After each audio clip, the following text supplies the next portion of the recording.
Oui, Vincent, je suis à Saumur, pas très loin de vous d'ailleurs, dans un établissement d'excellence. Ici, on forme les plus grands bijoutiers, les plus grands joailliers de la France. Vous connaissez toutes ces marques prestigieuses Place Vendôme, Van Cleef Arpels, Dior, Cartier. Eh bien, ils viennent recruter leurs apprentis ici. Donc, chaque élève est formé pendant 2 à 5 ans. On apprend tout, de la création du bijou jusqu'à sa commercialisation. Et là, j'assiste à un cours de travaux pratiques, le travail du métal, avec les premières années en brevet des métiers d'art. Rémi, leur formateur, est justement à mes côtés. Sur quoi travaillent les élèves ce matin? Ils travaillent sur un exercice d'empierrage. C'est-à-dire, c'est le travail du métal?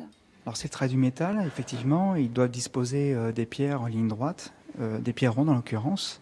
Et l'exercice qui est en train de s'effectuer, c'est de la mise à jour. Donc ils ont de la matière à enlever pour faire pénétrer la lumière. Avec la scie, on enlève la matière. On voit que c'est un métier qui demande de la rigueur, de la concentration. Il ne faut pas enlever trop de matière.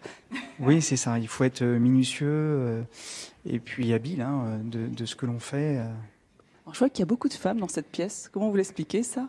Alors ça s'est fortement féminisé pour ces dernières années.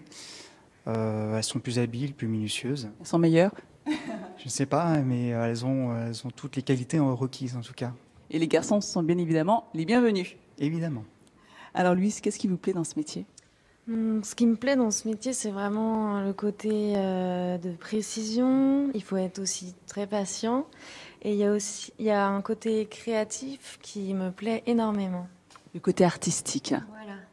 Vous avez une petite idée de votre spécialité? Vous voulez devenir sertisseuse, joaillière, bijoutière? Donc moi, j'aimerais bien devenir bijoutière joaillière. Le fait de créer, d'imaginer un bijou pour mettre en valeur une pierre, c'est ce qui me plairait.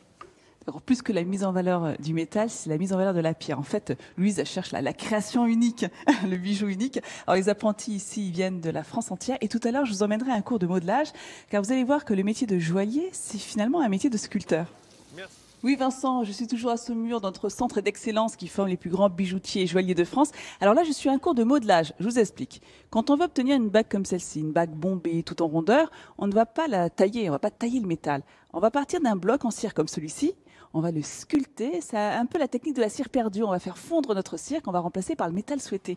Regardez Hugo, juste à côté de moi, qui est justement en train de travailler son bloc en cire. Quels sont les outils que vous utilisez, Hugo? Là, j'utilise une lime aiguille pour pouvoir passer dans les recoins de ma pièce. Et là, c'est une lime de cire. Montrez-nous le geste alors. Alors, je m'appuie bien contre mon établi, je tiens bien ma pièce, et puis je lime dans ce sens-là. Pas d'aller-retour. Pas d'aller-retour, sinon je casse les angles, et puis je peux faire des bombées. Je vous ai dit, c'est un métier de précision. Regardez, vous voyez la forme qu'il est en train de réaliser? Eh bien, il doit suivre scrupuleusement au dixième de millimètre près ce plan. Ah, ben justement, il y a le professeur qui est là, le jugement approche. Alors Sylvain, est-ce qu'il travaille bien, Hugo? Eh bien, on va regarder ça. Effectivement, oui, Hugo travaille bien de manière générale. Donc c'est bien, un bon démarrage, continue. 0 défaut, 10 sur 10. 0 défaut, 10 sur 10 pour l'instant. Par contre, ça avance pas bien vite. Oui, j'ai un peu honte. C'est vrai que je suis pas très forte. Alors justement, quel est votre objectif avec tous ces élèves? Bien, notre objectif, c'est de leur apporter toutes les connaissances techniques et pratiques pour réaliser bien, tout ce que les professionnels vont pouvoir attendre d'eux. Vous devez être fiers quand vous croisez des anciens apprentis qui sont installés, qui travaillent pour les plus grandes maisons.